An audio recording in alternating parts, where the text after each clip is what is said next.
guys, welcome back. Another day, another case. Let's get right into it. Did you know that the youngest woman ever put on death row buried her victims alive? Tiffany Ann Cole was born December 3rd, 1981, to her parents Shirley and David Duncan. She had a very toxic, violent, abusive childhood growing up. Shirley and David were not good parents at all. They did not treat Tiffany well. There were multiple occasions where her aunt would say they would use weird and just violent, abusive, unusual, and cruel punishments towards Tiffany. She would get beaten if she wet the bed. They forced her to do her own laundry in kindergarten. Even one time she was found sleeping on the toilet sucking her thumb. Like, her parents were just very abusive and neglectful in general. It was clear that they didn't care about Tiffany or her well-being. They just kind of felt like she was in the way, and Tiffany felt that way too after a while.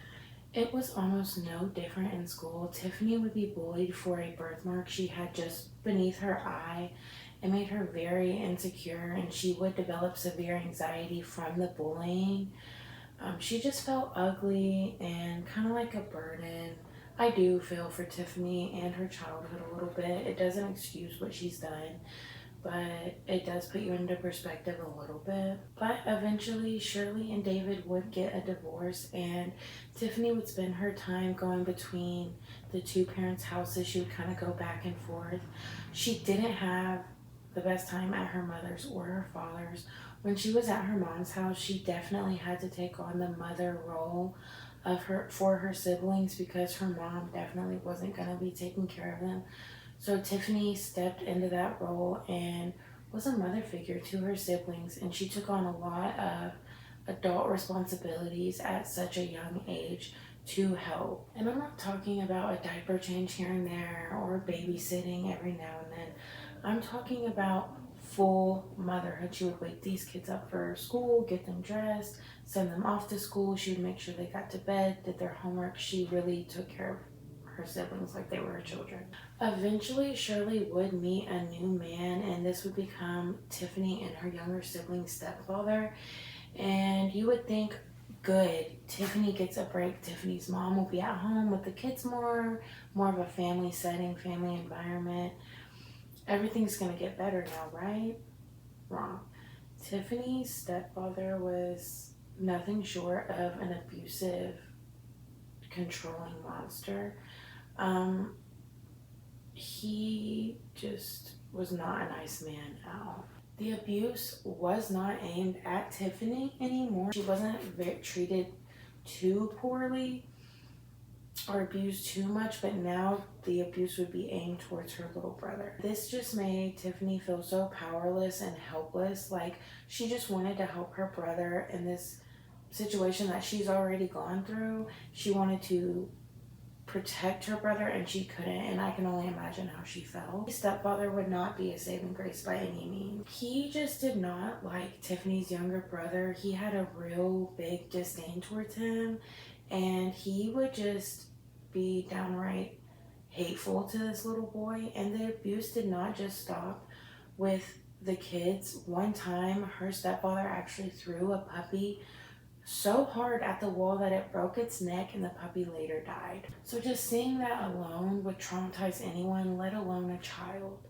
Mind you, she's developing, she's growing up to be her own person and growing up to be an adult, and these are the things that she's learning. Despite Tiffany's anxiety and abuse and bullying, she did excel in school. She did make straight A's. She came to school every single day. She was very on top of her grades, very on top of her schoolwork.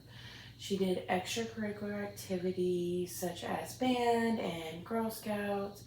She just really threw herself into her studies to get away from her home life and to just take a break from everything that was happening back at home. Things would change for Tiffany as she got older. She did run away from her mom's house at 15 and would move in with her biological dad. Not long after living with her biological dad, he would start to sexually abuse her. And this just made Tiffany feel like she did not have an escape. No matter where she went, she was going to be facing some type of abuse, whether she was watching it or it was being inflicted on her. So that was kind of the theme of her life. Tiffany would tell her mom about the abuse and try to get help, but her mom did not believe her. Her mom thought that she was lying.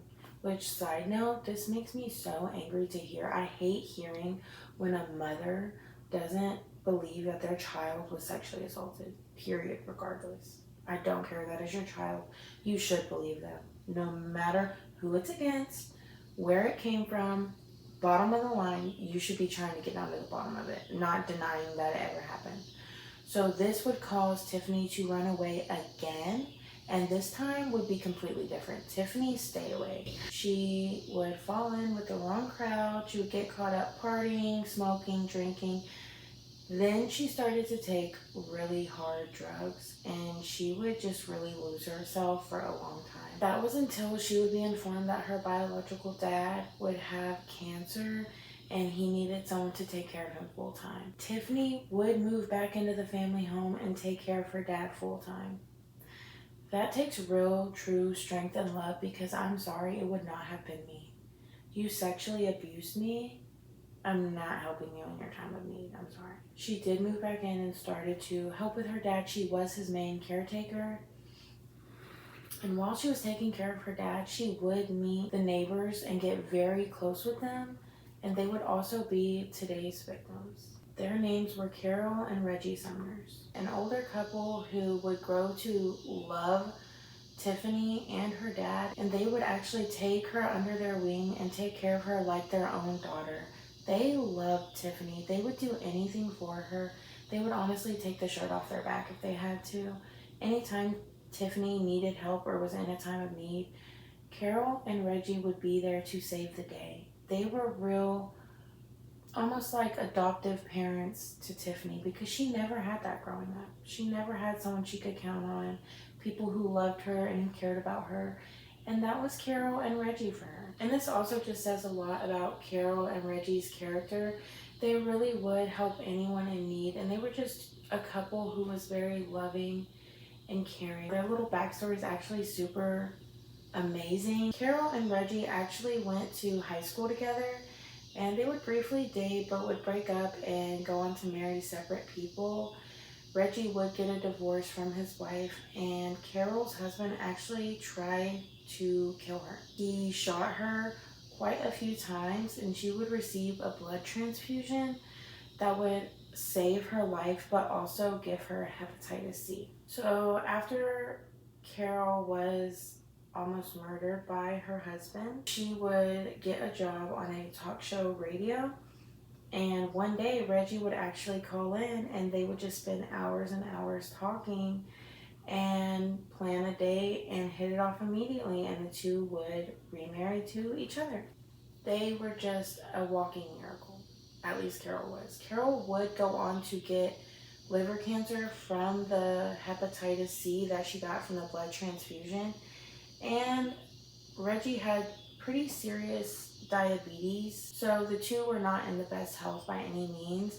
And in 2005, they would actually make the decision to travel to Jacksonville, Florida, and move there and live out their retirement in Jacksonville, Florida. Not long after moving to Jacksonville, she would actually meet a man named Michael James Jackson. I'm going to call him MJ for short, because we are not going to disrespect our king Michael Jackson like that. Tiffany and MJ meet, and they kind of have this agreement to be like friends with benefits, like strictly casual. It was kind of just a fling, and the two would start spending a lot of time together. And eventually, MJ would bring up that he has a trip planned to go see his friend, Alan Wade, who lives in Jacksonville, Florida.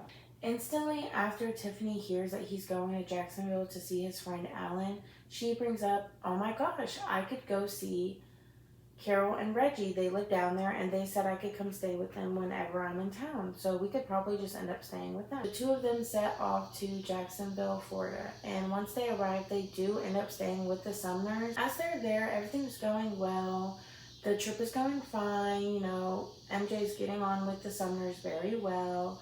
And the Sumners, they have a nice house, they have a nice car, they have nice things, they live in Florida. So MJ is just looking at this kind of like an opportunity. He's looking at the Sumner's house and he's seeing jewelry, paintings, expensive things that he wants for himself.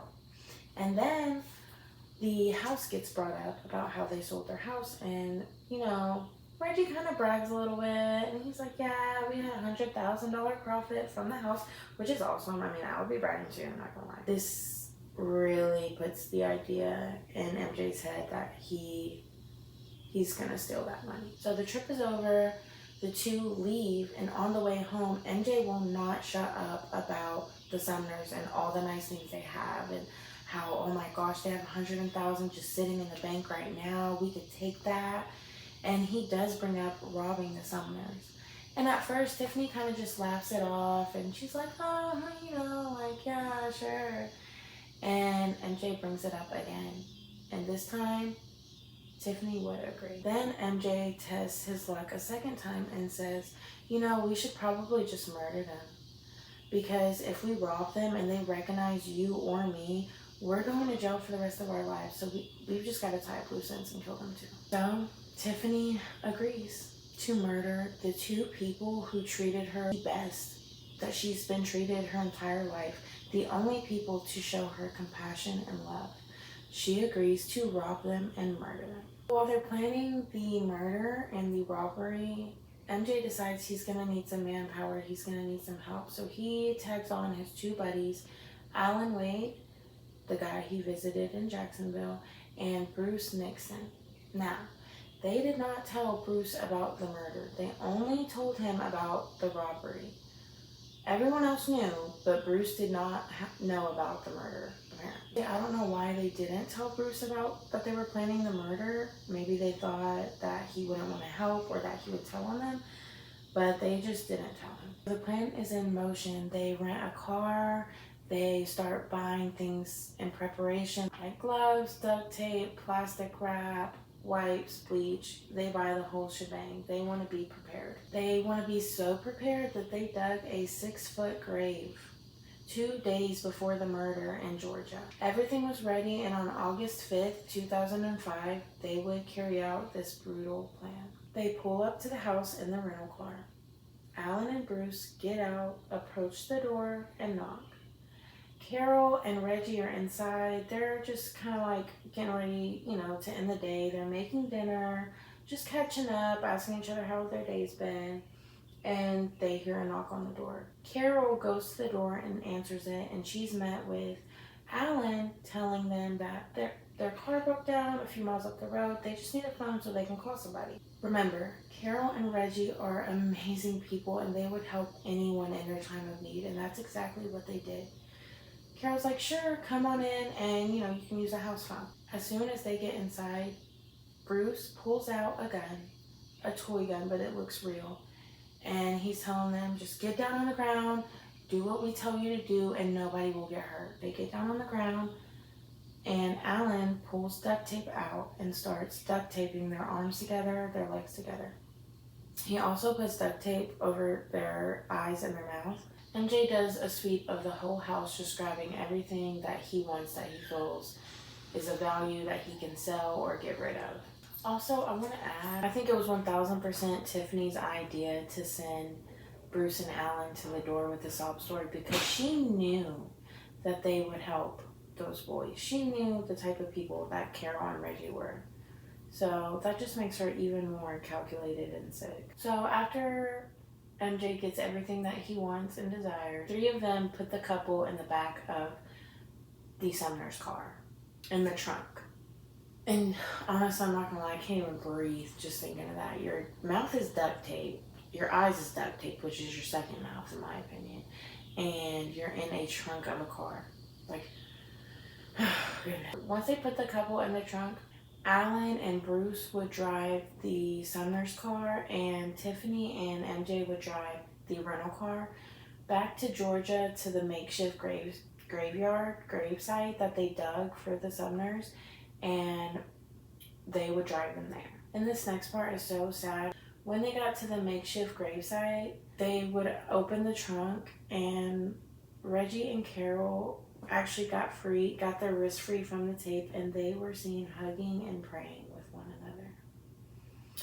And none of them cared. They still got them out of the car, led them to a 6-foot deep hole, and started demanding the bank account information. Reggie would give the information away with such a quickness because, mind you, Bruce told him if they just cooperated, everything would be okay and no one would get hurt. So he gives the information away right away, and just as he's giving the information away, who else would walk up besides Miss Tiffany? I just know that Carol and Reggie's hearts were broken when they seen Tiffany.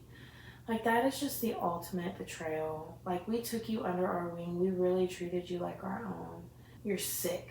So Reggie's thinking, okay, whatever. Tiffany is a backstabbing, but I gave the information, and, you know, everything's going to be okay. We're going to make it out of this alive.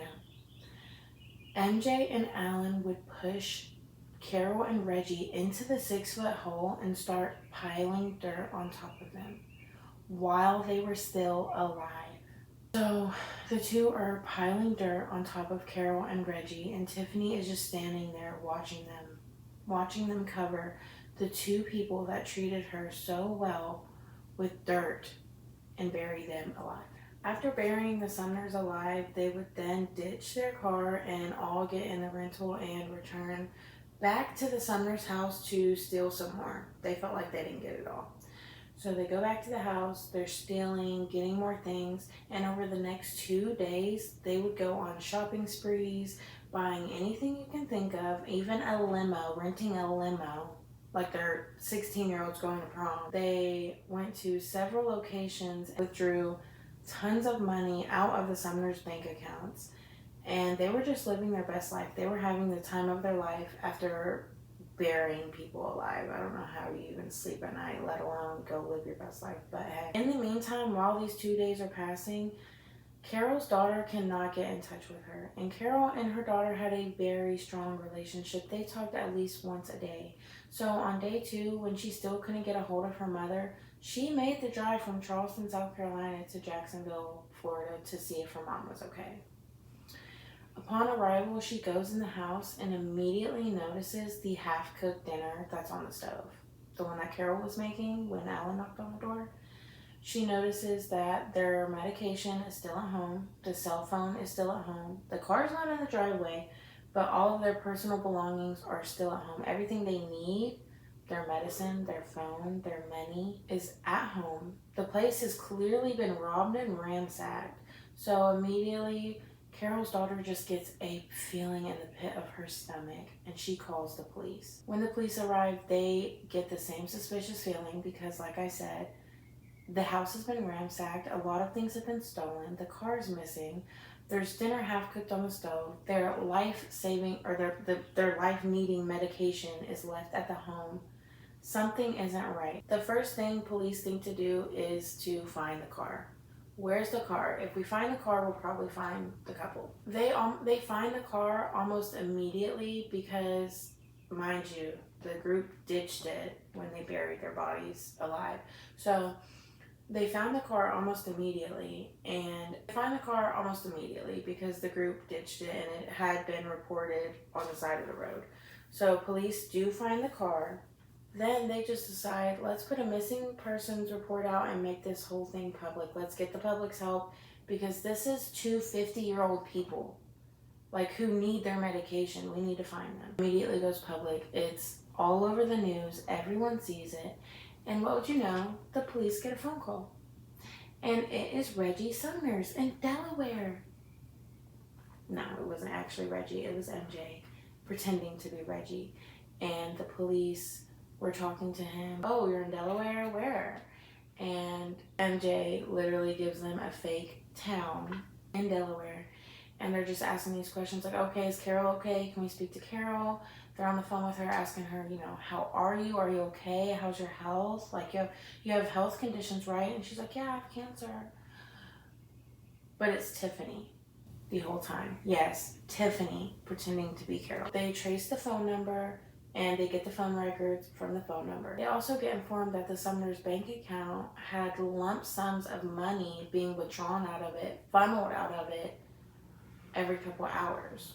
So they're like, okay. They go get some CCTV footage from the ATMs that they were getting this money out of, and they do see MJ on CCTV getting in the rental car that they rented for the murder. Remember, they did get the phone records, so they're looking through the phone records, and what do they find? They find a number for the car rental service that Tiffany used, and they go up there and they're talking to them, and they're like, well, if you need the location, we can just give it to you right now. The location that the car was at was a motel in Charleston, South Carolina. So the police book it to South Carolina. They make a one-way trip there immediately. As police arrive inside the motel, they arrest MJ, Alan, and Tiffany. And in the motel, they would see and collect tons of evidence against the group. They would find the car keys, they found some of Carol's jewelry. They just found a lot of incriminating evidence, and also the car. After they make the arrest, they take them to the police station for immediate interrogation, and they start interrogating the three.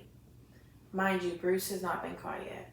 So they're questioning Alan and MJ, and MJ and Alan do not want to talk. They are not giving up any information. They're not helping at all. Tiffany, she seems a little more like she's willing to open up, so the police do kind of focus on her. She would implicate Bruce in the story, so they do go get Bruce. They start questioning him, and he immediately gives a confession. It's almost like word vomit. I think he really was ready to get that off his chest. I don't think that's something that he wanted to do. He would tell them everything, from them digging the literal 6-foot hole that he assumed they were going to put the goodies in, I don't know why, to them burying the couple alive. So once they get the confession and the location of the bodies, they do go on a recovery mission. And when they dug up the couple, Carol and Reggie, they were seen still hugging. That is just so sad. Like, they did not deserve to die. They deserve to live their life out. All four would be charged with murder. Bruce did plead out, and he received 45 years. He did have a lot of remorse, and I think he was really sorry for what he did. I don't think he wanted to do that, but he still did it. So he got 45 years. The other three would get the death penalty. Carol did use in her defense her entire upbringing and how she was neglected and abused and sexually assaulted, and they tried to use that as an excuse for what she did, and I'm sorry, it's not. Everyone's been through tough times. Not everyone goes out and buries people alive. So that was really the main part of her defense, was her shitty childhood, but nonetheless she would still get sentenced to the death penalty. In 2017, all three of their death penalties would be overturned due to a law that is based off that's based off it being unanimous for death penalties. So they all got, I'm pretty sure, life without parole. And Tiffany, I don't think she's very remorseful for what she did. She tries to be like a underdog story, and I'll put some clips in of her speaking. I just think that she justifies too much of what she did. Like, I don't know. I don't get a good feeling from her. But yeah, that's a story about the youngest girl ever put on death row who essentially buried her victims alive. Thank you for listening to this case. I hope you come back for the next one. Have a blessed day. Bye.